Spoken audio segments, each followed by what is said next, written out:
ನಗರದ ಬ್ಯಾಡ್ರಹಳ್ಳಿ ಪೊಲೀಸ್ ಠಾಣಾ ವ್ಯಾಪ್ತಿಯಲ್ಲಿ ಓರ್ವ ವ್ಯಕ್ತಿಯನ್ನ ಗುರಿಯಾಗಿಸಿಕೊಂಡು ದುಷ್ಕರ್ಮಿಗಳು ಸರಣಿ ಕೃತ್ಯವನ್ನು ಎಸಗಿದ್ದಾರೆ.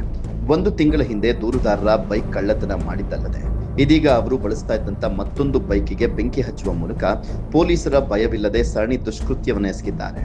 ಕಳೆದ ನವೆಂಬರ್ 15ರಂದು ದೂರುದಾರರ ಬೈಕ್ ಕಳ್ಳತನ ಮಾಡಿ ಆರೋಪಿಗಳು ಪರಾರಿಯಾಗಿದ್ರು.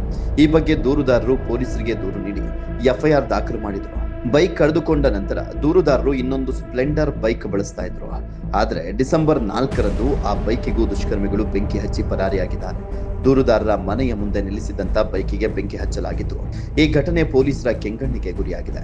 ಬೈಕ್ ಕಳ್ಳತನ ಪ್ರಕರಣಕ್ಕೆ ಸಂಬಂಧಪಟ್ಟಂತೆ ಈಗಾಗಲೇ ಎಫ್ಐಆರ್ ದಾಖಲಾಗಿದ್ದಾರೆ.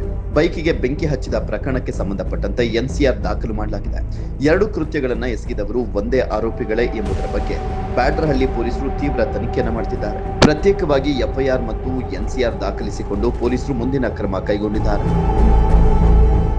ಸೂರ್ಯಘರ್ ಮುಫ್ತ್ ಬಿಜ್ಲಿ ಯೋಜನೆಯಡಿಯಲ್ಲಿ ಸಾಂಪ್ರದಾಯಿಕ ವಿದ್ಯುತ್ ಮೇಲೆ ಅವಲಂಬನೆಯನ್ನು ಕಡಿಮೆ ಮಾಡಲು ಮನೆಗಳ ಮೇಲ್ಛಾವಣಿಯಲ್ಲಿ ಸೌರ ವ್ಯವಸ್ಥೆಯನ್ನು ಸ್ಥಾಪಿಸಲು ಅವಕಾಶ ನೀಡಲಾಗಿದ್ದು, ಸೌರ ಫಲಕವನ್ನು ಸ್ಥಾಪಿಸಲು ಮನೆ ಮಾಲೀಕರಿಗೆ ಬ್ಯಾಂಕ್ಗಳಿಂದ ಸಾಲ ಸೌಲಭ್ಯದ ಜೊತೆಗೆ ಸಹಾಯಧನವನ್ನು ನೀಡಲಾಗುತ್ತದೆ. ಸೌರ ಫಲಕಗಳನ್ನು ಸ್ಥಾಪಿಸಲು 30,000ದಿಂದ 78,000ದವರೆಗೆ ಸಹಾಯಧನ ನೀಡಲಾಗುತ್ತದೆ. ಹಿಂದೆ ಸೂರ್ಯಘರ್ ಮುಫ್ತ್ ಬಿಜ್ಲಿ ಯೋಜನೆಯಡಿ ನೋಂದಾಯಿಸಿಕೊಳ್ಳಿ.